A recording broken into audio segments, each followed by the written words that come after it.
प्रणाम। आज हम लोग एक बहुत ही प्यारा टॉपिक मैट्रिक्स पढ़ेंगे। ये क्लास 12th मैथमेटिक्स का टॉपिक है। बहुत ही बेहतरीन टॉपिक है। बड़े अच्छे ढंग से हम लोग इसको पढ़ेंगे। आइए शुरू करते हैं।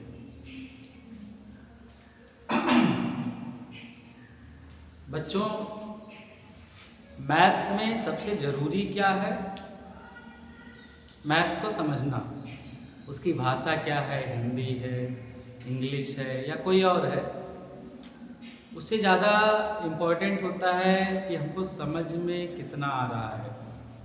तो इस मैट्रिक्स को हम लोग थोड़ा हिंदी में समझेंगे तो ज़्यादा बेहतरीन तरीके से समझ में आएगा। देखिए, मैट्रिक्स को हिंदी में बोलते हैं आव्यूह। आव्यूह, क्या ऐसा शब्द आप कुछ सुने हैं या इससे मिलता जुलता? हाँ, महाभारत में एक शब्द आता है चक्रव्यूह। चक्रव्यूह की खासियत क्या थी? ऐसे ऐसे सैनिकों को इस तरह से सर्कुलर वे में खड़ा किया जाता था। इसी को बोलते थे चक्रव्यूह। चक्रव्यूह, चक्र यानी सर्कुलर, सर्कुलर। और व्यू का मतलब क्या होता है? व्यवस्था। व्यवस्था या इंग्लिश में बोले तो अरेंजमेंट। बड़े ध्यान से आप समझें। यहाँ सर्कुलर अरेंजमेंट किया जाता था। किसका किया जाता था? वॉरियर्स का, सैनिकों का। तो हम ऐसा कह सकते हैं, the circular arrangement of warriors is called चक्रव्यूह। ओके। अच्छा, इसको हम देखिए, अगर ये आव्यूह का क्या निकल के आ रहा है? आ प्लस व्यू। तो व्यू का अर्थ तो हम ये देख रहे हैं कि अरेंजमेंट है। आ का मतलब क्या है? तो इसको थोड़ा सा विस्तृत करेंगे तो इसका मतलब होता है आयताकार। आयताकार। इंग्लिश में क्या बोलते हैं इसको? रेक्टेंगुलर। रेक्टेंगुलर। तो कुछ आपको दिखाई दिया। मैट्रिक्स को हिंदी में आव्यूह बोलते हैं। आव्यूह, आ प्लस व्यू। व्यू का मतलब अरेंजमेंट। आ का मतलब आयताकार यानी रेक्टेंगुलर। यहां से आपका निकल के आया रेक्टेंगुलर अरेंजमेंट। तो मैट्रिक्स का जो मीनिंग निकल के आ रहा है, जो डेफिनेशन निकल के आ रहा है, वो ये आ रहा है द रेक्टेंगुलर अरेंजमेंट ऑफ। अच्छा, किसका अरेंजमेंट करेंगे हम? चूंकि हम मैथमेटिक्स पढ़ रहे हैं, यहाँ सैनिकों को तो हम अरेंज करेंगे नहीं। यहाँ किसको अरेंज करेंगे? यस, नंबर्स को। तो क्या बोलेंगे? The rectangular arrangement of numbers is called matrix. The rectangular arrangement of numbers is called matrix. देखिए जरा,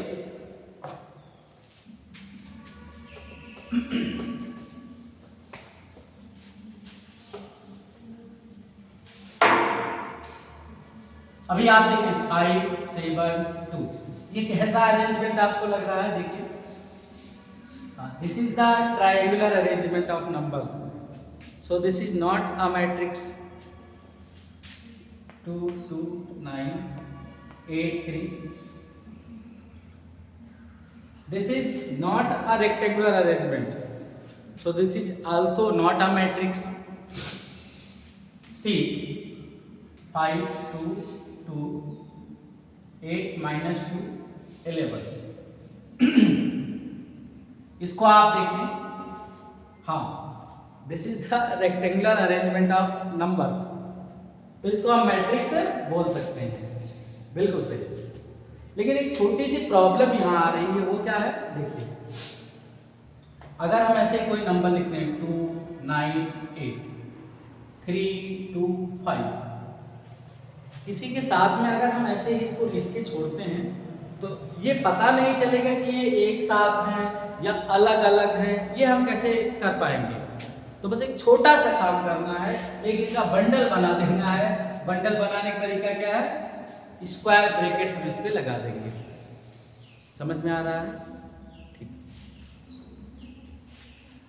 अब एक पूरी बात हम लोग एक बार में लिख लेते हैं। तो डेफिनेशन क्या निकल के आई बेटा, the rectangular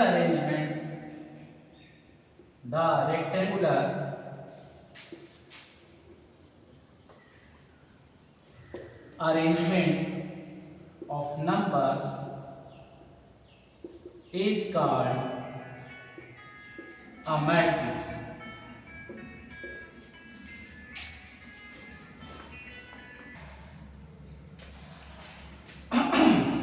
The rectangular arrangement of numbers is called a matrix.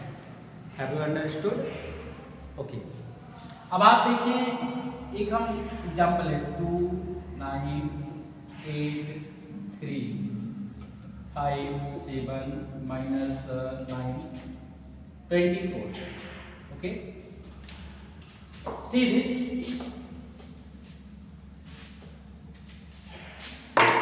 Arrangement में हम कुछ बातें देख रहे हैं। देखो हॉरिजॉन्टल टाइप में कुछ लोग हैं, वर्टिकल में भी कुछ ऐसे हैं। बस सिंपल सा आपको देखना क्या, हॉरिजॉन्टल जितने लाइन बन रहे हैं उनको बोलते हैं रो। यहां देखिए कितने हॉरिजॉन्टल लाइन बन रहे हैं, 2। तो ये कितने रो हो जाएंगे इसमें, 2। अच्छा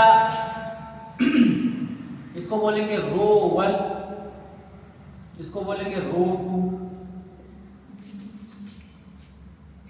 और ऐसे ही जो वर्टिकल होते हैं इनको बोलते हैं कॉलम। क्या बोलते हैं, कॉलम।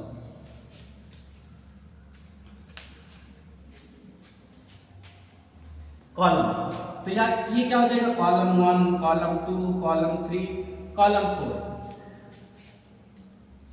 लेकिन हम लोग मैथमेटिक्स पढ़ रहे हैं तो इसकी खास बात क्या होती है, मैथमेटिक्स का जो सबसे बड़ा काम है वो है बड़ी बड़ी चीज़ों को कम कर देना। तो सिंपल सा हम एक काम करेंगे, R फॉर रो, तो इसको रो 1 ना बोल के R1 हम बोल देंगे, R1। इसको क्या बोल देंगे, R2। ऐसे C फॉर कॉलम, तो इसको हम column 1 C1, C2, C3, C4। R1 means first row, R2 means second row, C1 means first column, C2 means second column, C3 means third column, and C4 means fourth column. Have you understood? Okay. आगे आता है एक और topic, order of the matrix. Order of a matrix बहुत simple है। आप जैसे कोई कमरा होता है ना, कहते हो 10 बाई 15 का है, 20 बाई 12 का है, बस वैसे यहाँ भी कहना है। कितने रो आपको दिख रहे हैं इसमें, 1 2, यहाँ लिख दो नंबर ऑफ रो, कितने हैं 2 2। कितने कॉलम है, 1 2 3 4 बाई 4। बस this is the order of the matrix. Sir क्या ये मल्टीप्लाई करके 2 multiply 4 8 is the order of the matrix? No, 2 by 4 is the order of the matrix. एक मेथड है, एक मैनर है लिखने का, जो बताएगा कि इसमें फर्स्ट वाला बताएगा कितने रो हैं इस मैट्रिक्स में, और सेकंड क्या बताएगा कितने कॉलम है इसमें। ओके। अच्छा सर ये बताइए कि 2 मल्टीप्लाई 4 8 होता है, 4 मल्टीप्लाई 2 8 होता है, तो क्या 4 बाई 2 और 2 बाई 4 मैट्रिक्स सेम होंगे? नो, ये गलत है। देखें आप ऐसा ही मैट्रिक्स हम बनाते हैं, 2 7 3 3 4 1 9 11। यहाँ आप देखिए कितने रो है यहाँ पे, 1 2 3 4, कॉलम 1 2। क्या दोनों मैट्रिक्स में आपको कुछ डिफरेंस नहीं दिख रहा है? एक ऐसे है तो एक ऐसे है, ठीक। तो ऑर्डर ऑफ मैट्रिक्स बहुत कुछ मायने रखता है। इसका 2/4 है, इसका 4/2 है। आगे आप इसका ऑर्डर बताओ। 2 7 9 8 8 3 8 8 6 -9 11 23। इसका ऑर्डर आप बताएं। बिल्कुल सही। हाँ, the order of this matrix is 3/3। There are 3 row, 1 2 3 3। There are 3 column, 1 2 3। इसलिए इस मैट्रिक्स का ऑर्डर क्या हो जाएगा? 3/3। मिलते हैं नेक्स्ट वीडियो में। Thank you.